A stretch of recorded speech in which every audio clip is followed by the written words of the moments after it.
la República Popular de China logró que el yuan también fuera utilizado como moneda de reserva, logró eso de las instituciones que sobreviven de Bretton Woods. Y mi idea era, los petroyuanes ya existen, China es un gran comprador de petróleo a Rusia y lo paga con yuanes. Es una parte de la guerra que hay en este momento. ¿Vos cómo lo ves eso? Mira, vamos a volver a Clausewitz. Sí. Porque ¿No era lo mismo que Perón, Clausewitz?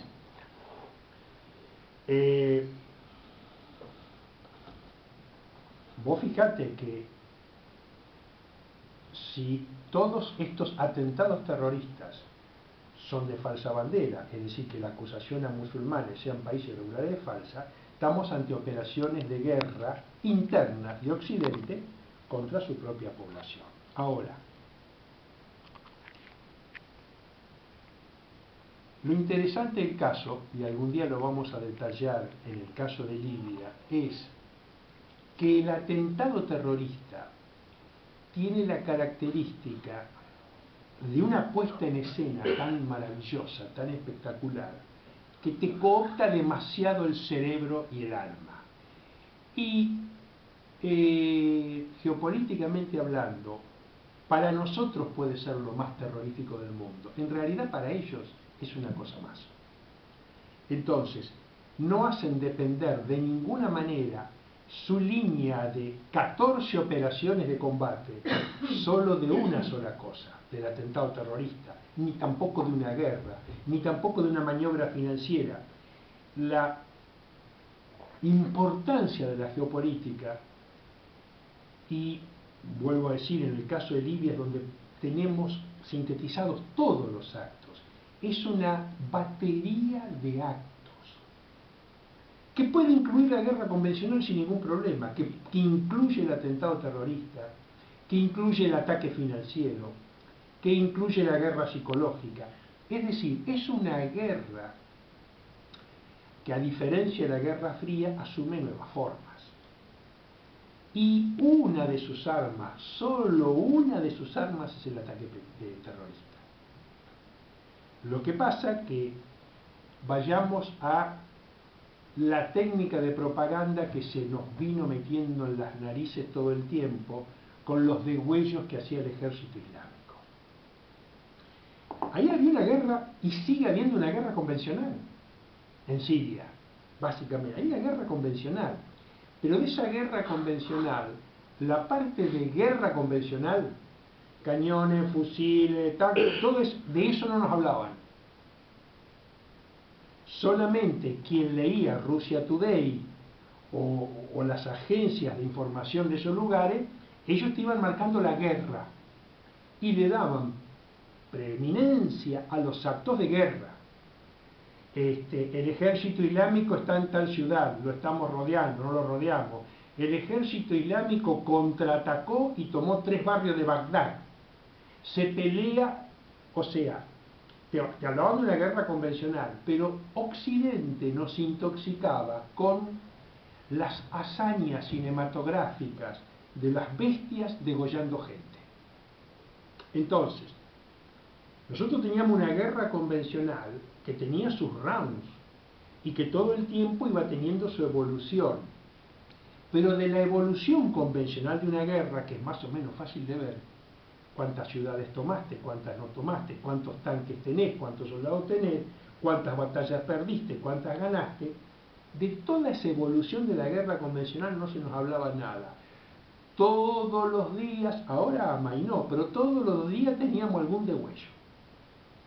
O sea, nos metían en las narices una técnica de barbarie, que era un arma psicológica de propaganda fenomenal que nos ponía del tomate a todo, porque era una cosa repulsiva, repugnante, asquerosa, y nos tapaban todo el tiempo la evolución de una guerra convencional.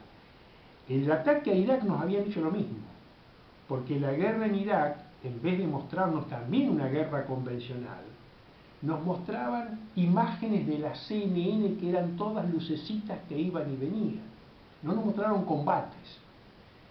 Recién en la guerra en Siria, cuando se mete Rusia en la guerra, Rusia empieza a filmar todos sus actos de combate. Entonces vos leías Russia Today y te decían, hoy en bombardero tal tiró bombas en tal lugar, acá salen las bombas y acá te muestro allá abajo cómo caen.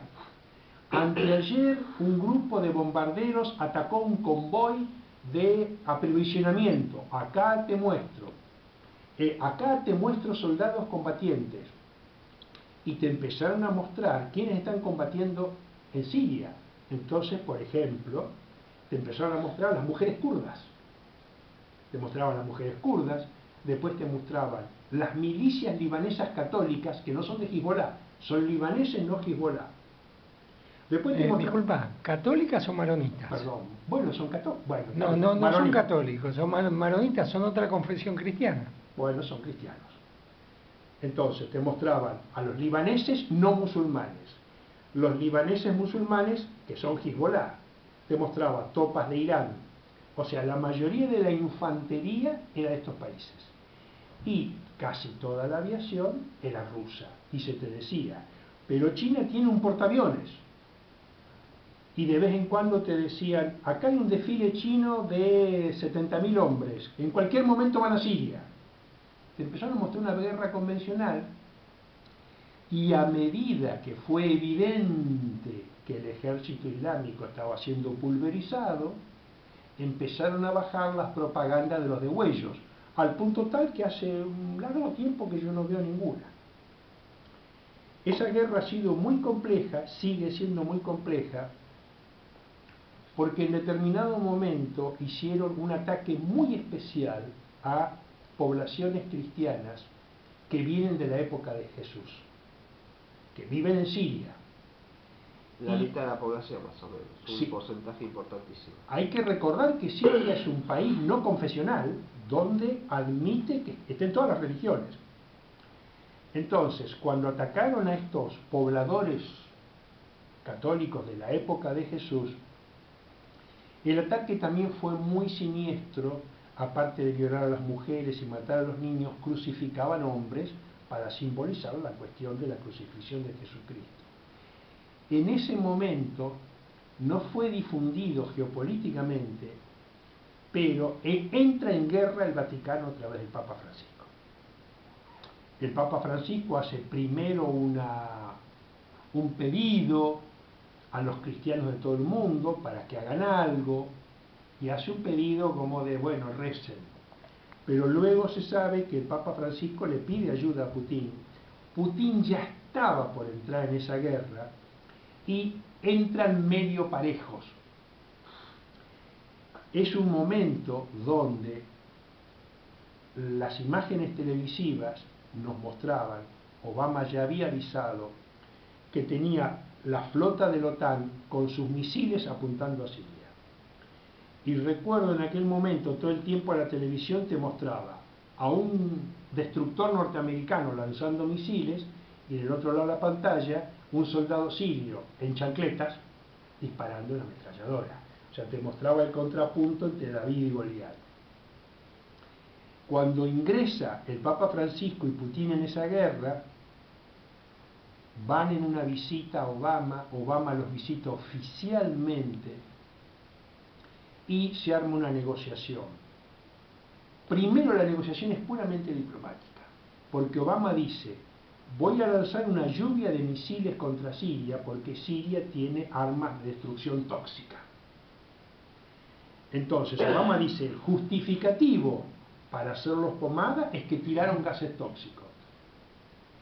Rusia dice, te presento pruebas de que no lo hizo Siria, sino el ejército islámico, pero el canciller ruso le dice a Kerry públicamente, ¿qué habría que hacer con esas armas tóxicas, esos gases tóxicos?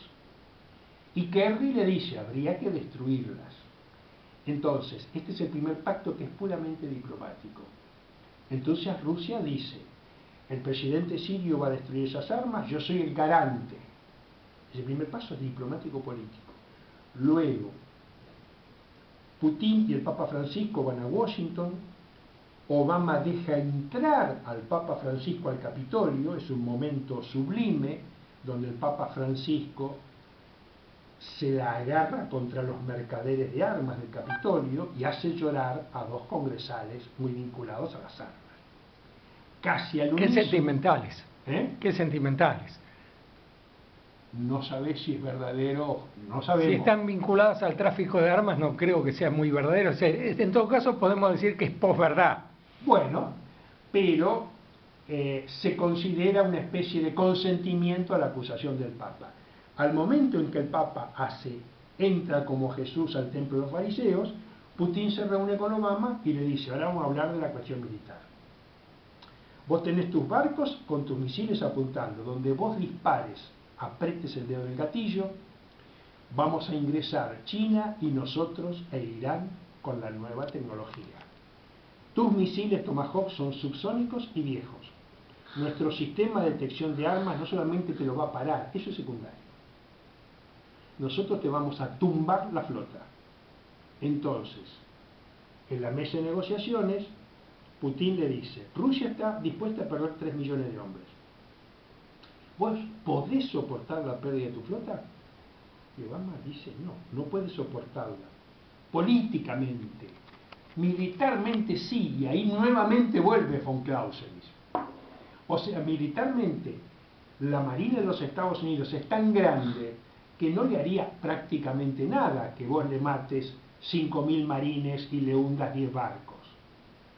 Militarmente no hay problema, pero políticamente y diplomáticamente Estados Unidos no estaba en condiciones de sufrir una derrota tan espantosa encima a manos de Rusia.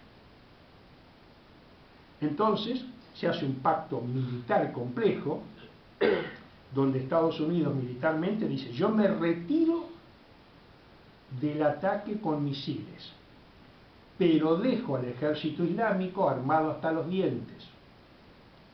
En ese momento yo me recuerdo que discutimos mucho, pues nosotros dijimos: es verdad que Rusia va a poner a prueba, desde hace muchos años que no los hace, sus nuevos cazabombarderos. Ahora, ¿qué va a hacer la OTAN con el ejército islámico? ¿Le va a dar defensa misilística de última generación o no? Si le da defensa misilística de última generación... No cabe más duda de quién los está bancando. Los estaban bancando porque las armas eran de ellos, las camionetas Toyota eran de ellos, los estaban bancando, pero militarmente hasta ahí. Es decir, Estados Unidos decide, junto con la OTAN, no darle defensa misilística. Con lo cual, nosotros dijimos: es la sentencia de muerte del ejército islámico, porque la aviación rusa los bombardea con absoluta impunidad. Hay un momento donde Turquía tumba un avión ruso, pero es totalmente secundario. Es decir, en ese momento, geopolíticamente, se decide la guerra desde una decisión política, que acarrea consecuencias en el campo de batalla, porque se deja solo al ejército islámico. Bueno, me parece que lo podemos dejar ahí. Yo le quiero hacer una pregunta para después del corte. El ejército islámico, como enemigo terrorista puesto entre comillas y no como creación y aliado de Occidente, ¿es una avanzada de la posverdad? Después del corte me lo contestás.